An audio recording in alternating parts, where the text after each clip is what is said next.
Baik, lalu Mbak Laila, apa sebenarnya kunci pendidikan yang dapat diterapkan untuk menyelamatkan masa depan generasi zaman sekarang?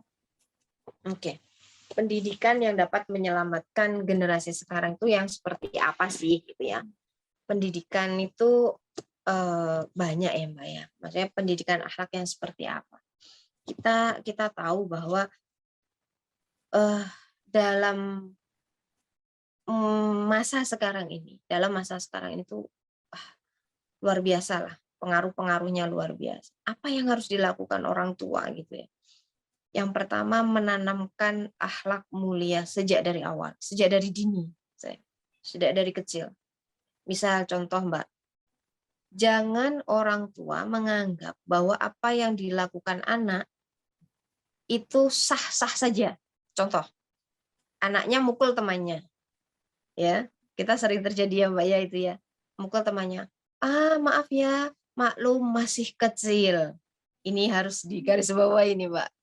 Terus nanti kalau misalnya anaknya memang dia masih kecil, kemudian anaknya berumur 3, 4, 5 tahun, bertengkar dengan temannya atau dia berbuat tidak baik misal, di saat bertamu dia seenaknya sendiri dan lain sebagainya.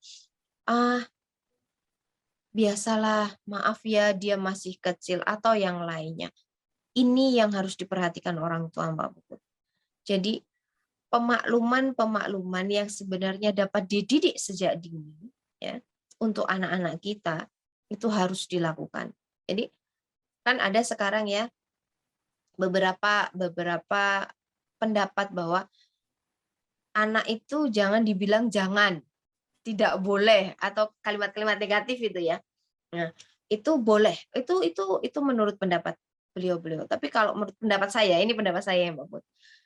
Terkadang kita juga harus mengeluarkan kata-kata itu, gitu ya. Terkadang kita harus mengeluarkan kata-kata itu. Kenapa? Karena terkadang kita pun sebagai orang tua dengan minim, non sewu ya, saya bilang minim pendidikan, itu tidak mengetahui kata-kata lain atau kata ganti untuk kata ganti jangan, kata ganti tidak. Dia hanya melakukan apa yang pernah dia dengar gitu. Nah, ini juga harus diperhatikan.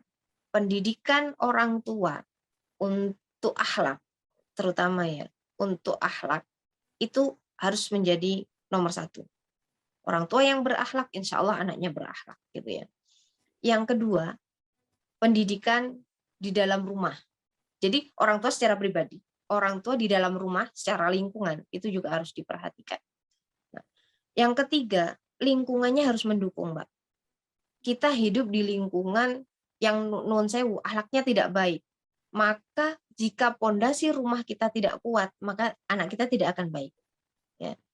Maka di dalam ada Mbak beberapa nadoman ya yang mengatakan di dalam kitab Alala, kitab Ta'lim itu mengatakan bahwa pendidikan itu juga berpengaruh, lingkungan itu juga berpengaruh pada pembentukan karakter anak.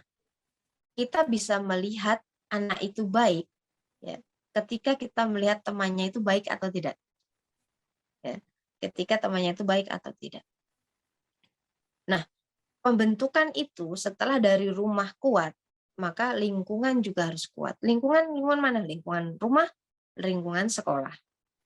Maka jangan heran sekarang banyak orang-orang tua yang mungkin dalam tanda kutip tidak mampu untuk mendidik anaknya, maka dibawalah ke pesantren-pesantren agar mampu dididik oleh para guru-guru itu.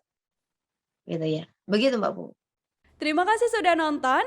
Jangan lupa like, subscribe, dan share ya.